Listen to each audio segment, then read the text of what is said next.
I want to fight the battles within the industry. Although it is boring, it's slow, it's commercial, it's bullshit, but there are the real challenges and there we can really change something. Hello, I'm Marcus Fairs. I'm the founder and editor-in-chief of Dezeen, the online architecture and design magazine. And this is our face-to-face podcast series in which I sit down with some of the leading architects and designers and talk to them about their lives and their careers. In this episode, I speak to Hella Jongerius. She's a Dutch designer who many people regard as the most important female designer in the world. Although when I put this to her, she rejected the idea that creativity had anything to do with her gender. Hella's had an incredible and often overlooked impact on the visual world around us. She's worked in furniture, industrial design, she's worked for airlines. In particular, the pioneering work she's done with colour has really changed attitudes to how colour should be used in design. Hella's based in Berlin, but I caught up with her in Eindhoven during Dutch Design Week, and as usual, she was really outspoken about the commercial world in which she operates. She described it as boring, slow, bullshit. Anyway, I hope you'll enjoy the thought-provoking and feisty conversation I had with Hella about her quest to rid the world of shit design. This episode is sponsored by Twinmotion, the real-time architectural visualization solution for creating stunning visuals and immersive experiences in seconds. Learn more at twinmotion.com. Hi, Hella. Good to see you again. Hello. I'd like you to start off by describing who you are and what you do. What would you describe your role as? Oh, my role as a human being, or as a designer, as a mother, or as a woman, or what is... As a designer, I mean, the reason I ask this is because you're often described as an industrial designer. So would you agree with that definition? Yeah, I think I like to be in the position of an industrial designer, although I'm also an outside category, I think. But I call myself an industrial designer just because it's not really fitting. Exactly, and I think that's what I'd like to talk to you about, because you're an industrial designer that kind of defies many of the expectations of what industrial design is. You could say I'm not an industrial designer, but if you look at the outcome of my work, so the end result, but my view, my starting point is always from the field of industrial design. And although maybe the outcome is shown in a museum or on a cultural podium, at the starting point is always being an industrial designer. Tell me how you became a designer. Tell me about your upbringing and how did you first become aware that there was a thing called design? Yeah, well, I was very late in knowing what I wanted to study. I'm not having any cultural background. I'm coming from farmers' family. So I never saw a museum or having nice concert or good music or cultural background. So it took a while before I knew what to do, and I started to first study creative therapy to become a therapist. And I thought, oh my God, this is totally not for me. So I started to do carpentry studies in the evening, and I did that for 3 years. So I had all my carpentry diplomas, and then I thought I wanted to do something more creative, and in that time, I also met a lot of people that are in art academies. And then I thought, I don't think I need to have more boundaries. At the age of 25, I applied for the Design Academy in Eindhoven. And then I was not selected because I was too technical. They told me, you're too technical. And then I did a lot of studies, more workshops, painting, and in this 1 year, and then I applied again, and then I started to study at the age of 26. I think that made it also possible to fly away so high in the sky. Immediately when I left the school, I was in droog design, and I knew what I wanted, and I was very focused when I came from the school because I had a formal life and knew what I wanted to do. And we'll talk about the droog years in a minute, but are you saying that you discovered design by accident by doing some woodworking classes in the evening? Yeah. So did you find that you were naturally able to do carpentry, that it was easy for you? Yeah. I have creative hands. And raised up in the 70s, we girls, we sat together and knitted and macrame, decorating our room. And so the creativity was in the air. I knew I had intelligent hands. And you said you got rejected the first time around by Design Academy Eindhoven for being too technical. What did they mean by that? Well, I only came with my drawings from the carpenter school, so that's all industrial design. So I need to be technical. So I didn't have any free work with me. So that's why I was rejected. But you could have applied to a more technical industrial design school. I mean, it's lucky that you didn't, but Design Academy Eindhoven does have a reputation for being the opposite of technical, being very humanistic, being very sort of sensual in its approach. Yeah, but at that time it was more technical. So it was still called Industrial Design Academy. It was not the Design Academy. I also thought I wanted to learn to design appliances.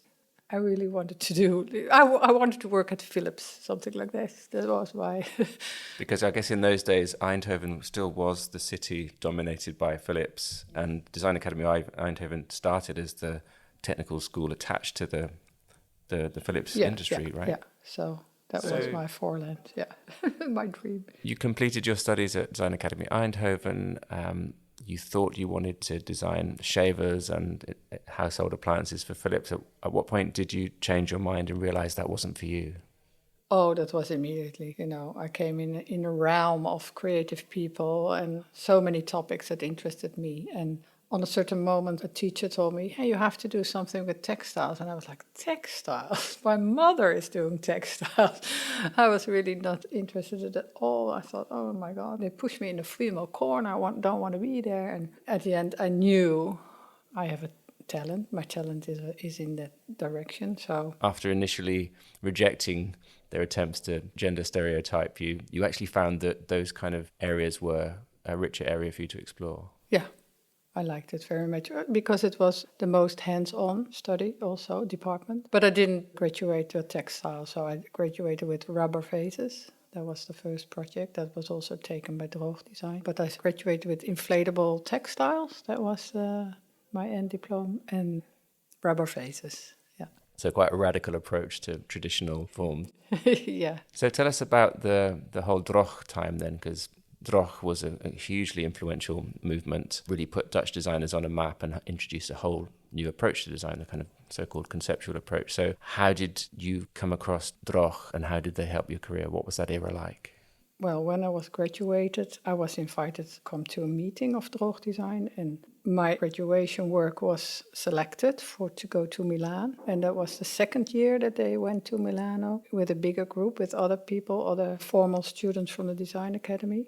After this first year, I think they already started to give assignments for us, and I started to work with concepts and creating objects for Droog Design. And at the same time, we could apply for funding. So they didn't pay us, but we could apply for funding in Holland. I think I had the first 5-year funding. So each year you could apply again. And that was a very luxury position, of course, because I could do what I wanted to do. So in a way, self-initiated, because you could come with your own solutions on the questions they were asking. And they showed the work all around the world in the right context and meeting the right network to pick it all up. So it's, of course, very nice if your work falls together in time, if you're on a wave with others. And that was a very lucky moment. And, not only luck, because, you also have to have some talent or do the right thing on the right moment. So the group, we met each other at Gijs or Rennie's house, I think every 3 months, and showed your work and then go home again and you worked on your own. And then we saw all the work stand next to each other in Milano. And tell us a little bit about that spirit, because that was a time when lots of now very famous Dutch designers came through at the same time. So what was it like to be part of that group, and who were the other people that you became friendly with? Yeah, it was with Marcel Wanders and Jurgen Bij. It looked like if you were still at school, although you didn't have a teacher, but it was the same group you studied with. And now we showed not as a graduation show, but in Milan. Yeah, it was exciting, but it was also like, this is the way it goes. Yeah, I was not aware that it was so special at that time. Of course, I was very happy to be part of it and to learn from the others and hang out, like with Jurgen, I'm still very good friends, and that you grow up together. very happy time. But we worked our ass off. It was not like we get it for free, They were very strict. If we came every 3 months, they were, Gijs and Rennie, they were like super strict. I had to do even more my best than when I was in the school. So I worked my ass off. And also to get new funding every year, you had to really deliver. So the co-founders of Droch were Gijs Bakker and Rennie Remmeke as a man and a woman, but you were pretty much the only woman amongst that group of designers, is that right? Yeah, I think so, yeah.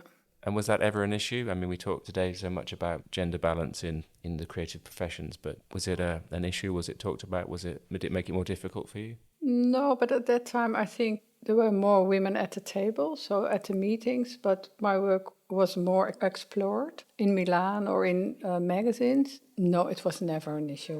We didn't talk about it at all. No, never. And so after the Droch era, tell us about how you set up your studio and then your work expanded into working for airlines and the United Nations and, of course, the furniture that you've done for Vitra and so on. But tell us about the next stage in your career. So the next stage was the first assignment from outside came from Maharam in New York, upholstery company. I gave a lecture in Aspen at a design festival, and they asked me to make an object for their 100 years anniversary. And I made repeat, so a fabric that repeats after 3 meters and not after 30 centimeters. And the start of this project, they told me it doesn't have to be commercial, so I was free to do whatever. And when it was finished, it was very commercial, so they were very happy with it. So we continued working till now. So I'm making upholstery fabrics for them every year, 3 or 4 fabrics. So that's my first and still a client that I'm working for. And then Michael Maharam introduced me to Vitra, to Rolf Elbaum, after I think 3 years. Yeah, and we started a conversation, and he asked me to work on several items, and I picked out the sofa as the first item because I thought, very difficult. He also asked me, are you interested to do a sofa? I said, well, a sofa, I don't have a sofa. I hate sofas. And then he said, yeah, well, if you hate them, maybe it's a good starting point to start to design a sofa. And that's how it all started. And I did the polder sofa very quickly. So in 1 year it was developed and produced. And it was also immediately a success. And at the same time, the B service that I did for Droog Design, Imperfection, was picked up by Makkum, the porcelain factory in Holland. And so I had at that time, I think, after 8 years, 9 years after my graduation, I had in 1 year 3 items in industrial produced that had the same theme, like individuality, although it was industrial produced. So there was a concept or a voice or a vision of mine in the air. And I think that was also a powerful moment. And from that point on, I was asked by many other companies to work for them. And yeah. Tell us about the polder sofa. In what way, someone who doesn't have a sofa and hates sofas, how did you then design a sofa, and what was different about it to the sofas that you didn't like? The point is that a sofa takes so much space in your house, and you can't make it very loud because you don't want to have this huge expressive animal somewhere in your house shouting all the time. So it is very balancing act between absence and presence, a sofa. And I think that's in general a topic in design, that you have to balance between absence and presence. And what I really don't like is that it has this one appearance. So it is always one color or one block of foam, or this makes it even bigger. And that's why I thought I want to cut it up in parts, and also knowing that customers doesn't know anything about fabric, I wanted to help them and pick out different tones of fabric and different fabrics, so cotton, wool, all kinds of materials, also blends, and in one color range. So all the reds, the greens. There was a green sofa, there was a red sofa. And then also this asymmetrical way of placing the cushions. And that made it all together into a different language of a sofa. And you talked about when you were at Design Academy Eindhoven, you graduated with a rubber vase, and then you did a textile from Maharam, which had a much longer repeat than is traditional, and then you designed a sofa which kind of broke all the rules of a sofa. So do you have an approach to design which is to deliberately do the opposite of what you're expected to do, or does that naturally come out that way? What is your process when you're given a new project? I think it starts with questions and analyzing what is on the market and what do I have and what do I like and what are my friends having and why are we not having. Yeah, I think I turned it first upside down. Yeah. But there was also a time that you could come with the opposite. Now it's quite difficult because everybody is doing the opposite or the variation on the original. At that time there was emptier, the field was emptier. You could do the opposite or you could write another road. Now all the styles and all the concepts are in the air and are being made. So it's quite difficult to come up with a solution nobody thought of. And also all the companies are interested in the outsider. What do you mean companies are interested in the outsider? In originality and something new that looks new and different than what they have. The average you can't sell. In the field I'm working, so I'm working with top of the pyramid. So, yeah. So your approach to a new project is almost to think about it, first of all, but do you sketch? Do you write? How do you turn your idea into an end product? What's your working process? I make models, so I start to glue and cut and make models. Yeah, and I write, I analyze, I'm looking what was done before, not only in the history or in the archive of design, but also what is this specific company having in their archive? What kind of machines do they have? What is their production system? So what is their DNA? So that's what I'm always looking at. And also what is relevant? What is relevant for this company? What's relevant today?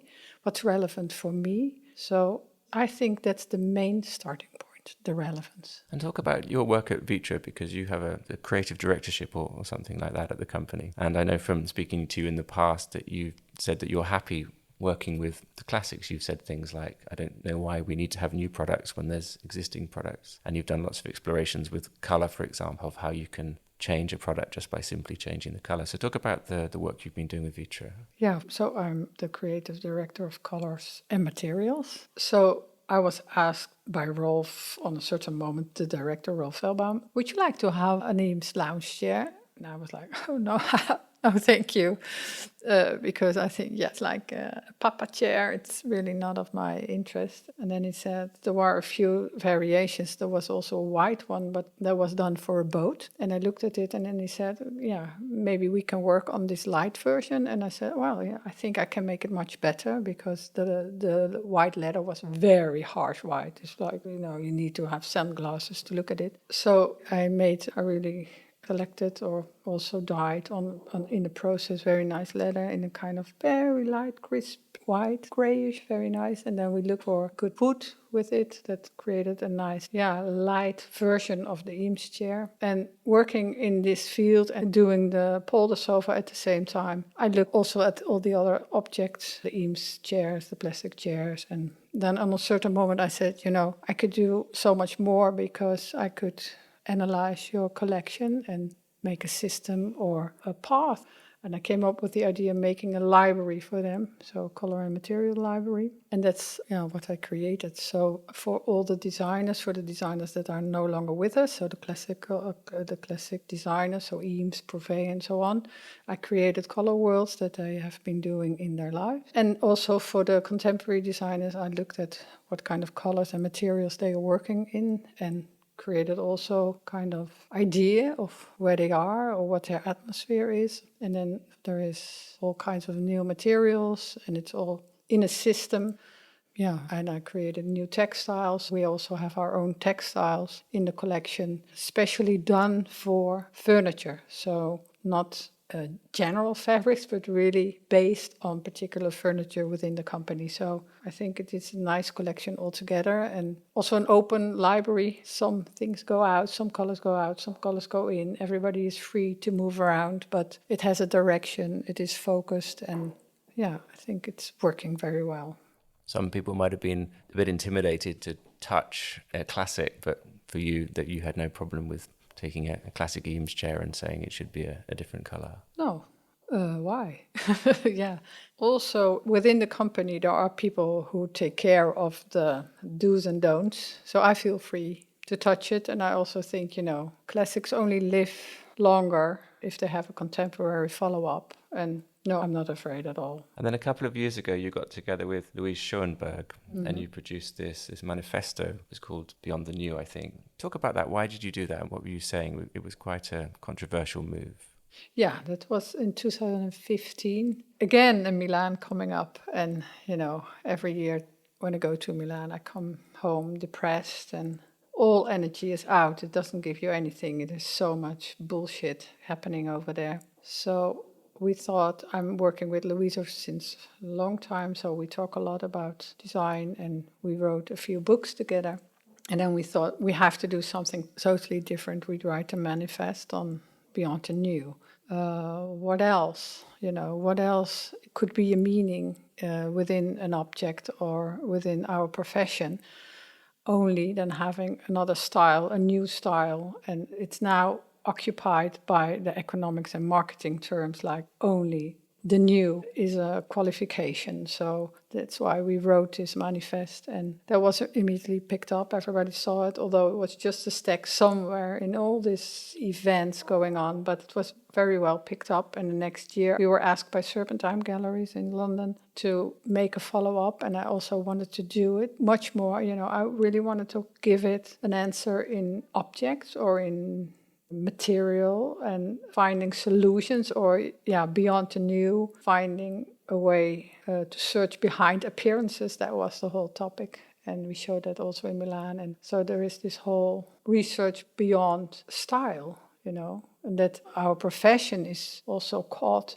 by marketing and by economics, and there is so much more. What are the cultural layers in an object, and how can you find innovation, or how can you read it for consumers? How do you know, looking at a design object, which one has more quality than the others? So I think that's an important topic nowadays. And the last years, everybody's talking about climate and circular materials and environmental issues. But there is, I think, so much more. And that's why I'm also very happy to show now. Lately, I did a few research projects, one on color for the Design Museum in London, and just did one on weaving, that I'm no longer studying in objects that are an end result as an object in an industrial system, but to do a research and show this on a cultural podium. That's a total other way to communicate to visitors or to users, to tell them something about what an object could be, or how you can read it, how you can relate to it, because I think I'm not a designer that designs objects, but I design on this relation between an object and a human being. That's something that really interests me, and I think that's also an answer on overconsumption, that you get a relation, and we are related with our objects. We are who we are with the stuff around us. So I really am interested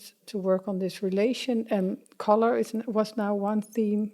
Also a reaction on the flat color world, in industrial flat color world, that we don't have quality any longer in color. And now in weaving, that we're losing our skills and the fast fashion, but also weaving as a cultural phenomenon, not as a material. Also color not as a material, but as a cultural phenomenon. It's in our genes, it's in our culture, it's in our art, everywhere. And it is in design only shown as an economic topic. Like weaving, it's only about fastness and cheap, and same for color. So that's why I'm now more in the research and try to get attention on certain topics I think are relevant. Again, about relevancy. Yeah. And around about the same time as you wrote the manifesto with Louise, you made that famous speech at Design Indaba in Cape Town when I was there, and you said there was too much shit design. Yeah, totally. Yeah, there's too much shit design. It's easy to say. The answer is so much more difficult. What I'm now doing, trying to find, what's my answer, and how can I come with more meaningful work, because we can't say you're not allowed to design anymore, and we can't say to the young generation you're not allowed to design new objects. That's not the point. Every generation has the right to come with their own objects, their own style, their own handwriting. We have to find more layers than just a new item. yeah Because there is a paradox, there is a conundrum at the heart of being a designer. So many designers care about the planet, they care about climate change, they care about pollution and loss of skills and crafts, but you're part of this machine, even if you hate the commercialization, you hate the overconsumption, you're part of that machine. How do you handle that dilemma personally? I always thought, that's why I also call myself industrial designer. I want to fight the battles within the industry. So I don't want to be standing outside. I now know how the wheel turns within the industry. And yeah, I can make small steps. I also see it as an opportunity. Each boundary within the industry is a moment to create or to use your creative mind to change something in the system. And I think the industries, they have the power. You can really make big steps if you change something within industry. So that's why I think it is a podium where we all have to be, although it is boring, it's slow, it's commercial, it's bullshit, but there are the real challenges and there we can really change something. So that's why I still believe and I'm still working within industry. Yeah. And how can you help persuade industry to be more circular or to be less damaging? I mean, do you feel like as a designer you have a power to make a change? Yeah, totally. And I think now it is easy because now everybody knows, this 2030, everybody wants to be clean at that moment. So all the eyes are on one goal. At this particular moment, everybody knows the particular goals and they have to follow and they have to be clean. Otherwise, the consumers will not buy your stuff. So it is also the power from the consumers. So I think designers have a power, but the consumers have the main power. That's why I'm also showing my work in a museum, because there you can reach consumers without talking via their purse, via their wallet. I talk with them on another level. They're more open. They come to a show and I tell them something about quality colors, weaving. And with this knowledge, they know what to buy or not to buy. And consumers have a lot of power, as we all know. So from a few points, industry knows that they have to change. And so in a way, the last years, it's easier than 5 years ago, because 5 years ago was more greenwashing. They all wanted to have it as a sexy thing, to change something. But now they really know they have to they have to do something, otherwise they lose their customers, because the young generation doesn't take any bullshit. So. And you mentioned 2030. Is that the Dutch? No, it's a European rule. So you have to be clean. So you have to have your circular materials. And that's a goal for many companies. And how much do you think the fact that you're Dutch has influenced the work that you do? Is there a Dutchness to your approach? Is there a Dutchness to your work? Well, that's always very difficult to say for yourself. I don't know. I find that always somebody else can say that so much more. But I know what I also like, we started to talk about how I started, and I'm raised in the 70s.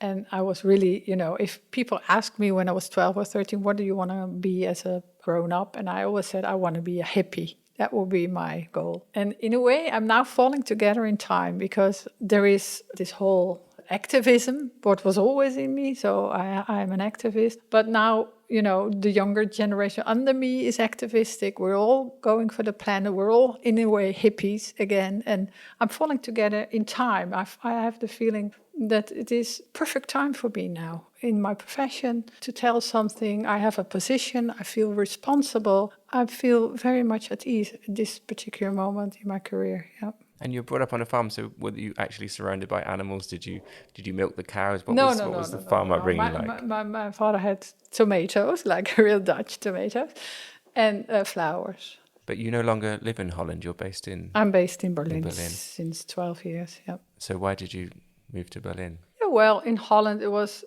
so comfortable. I had a nice house, a good atelier. I knew the network, and then I'm starting to get very bored. And I thought, I want to move. I want to find myself again, and also be a beginner in a culture. So that's why we looked outside and didn't know where to go. So we went to Brussels. We wanted to go to second best cities. That was the idea. And then we stayed in Berlin, and we're still there. And I'm happy, because there is, you're a bit outside not a bit, you're outside your own culture.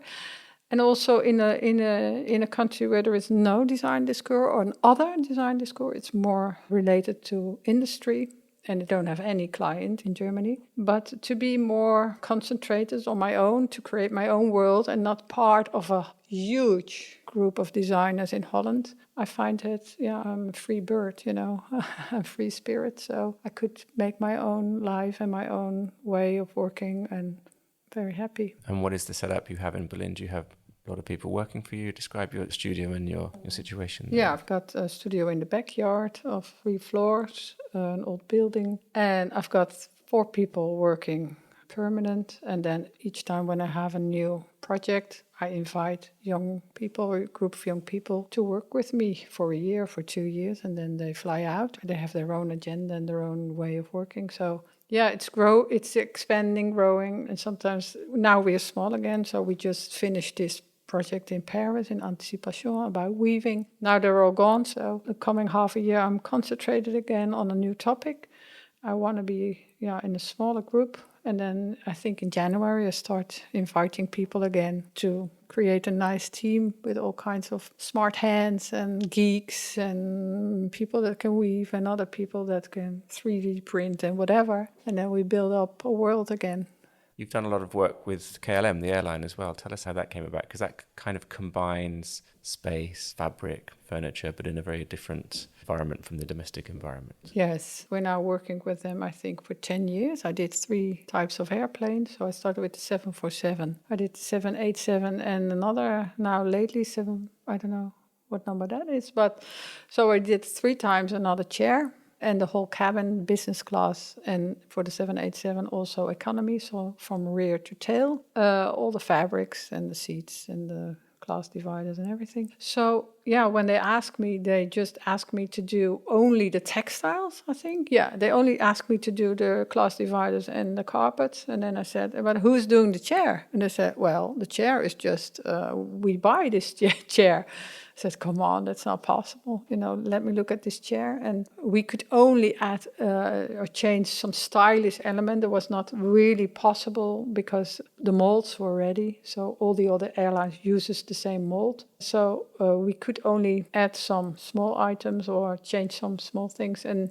then for the next airline, for the next float, because from each float, 20 jumbos, they make 20 aircrafts.